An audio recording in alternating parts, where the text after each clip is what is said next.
Aminado ang vlogger at ngayon ay artista ng si Zainab Harake na talagang hindi siya makapaniwala sa love scene nila ni Derek Ramsey sa horror movie na Kampon na entry ng Quantum Film sa Metro Manila Film Festival 2023 at ito rin ang first movie ni Zainab kung saan makakasama rin nila ni Derek si Beauty Gonzales. Ayon sa kanya, matinding nervyos ang naramdaman niya habang ginagawa ang pelikula, lalo na noong kuna na ang maiinit at naglalagablab na love scene nila ni Derek sa movie. Yung scene po, medyo naloka ako. Kasi first time ko talagang, honest lang po, first time ko pong nakipag-kissing scene sa hindi ko po partner. First time po yun sa ad ni Zainab. Nung nakawork ko po si Sir Derek, wala po ako masabi. Sobrang respeto po talaga niya. Ginaguide niya po ako. Hindi lang po si Sir Derek, pati po si Derek King Palisok. Nandoon po talaga sila to guide me kung paano ko gagawin yung mga eksena, kung paano ko kakayanin. Sana po maganda po yung kinalabasan.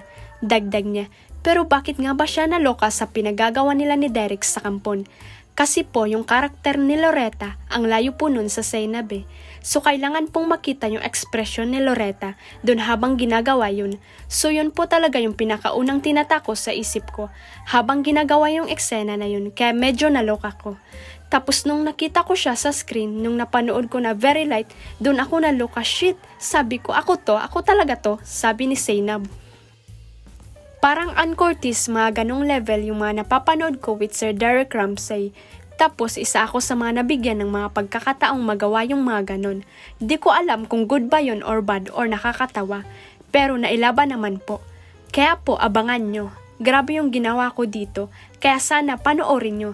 Nilaban ko to kaya ilalaban nyo to, dagdag niya.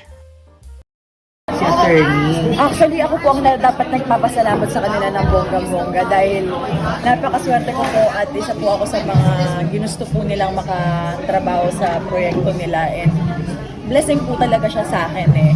And happy po ako na nagawa ko po ng maayos at natapos ko po kaya po sobrang excited ako na sana mapanood nyo ng lahat. And actually, pati ako, hindi ko pa ganun napapanood. Excited na ako mapanood.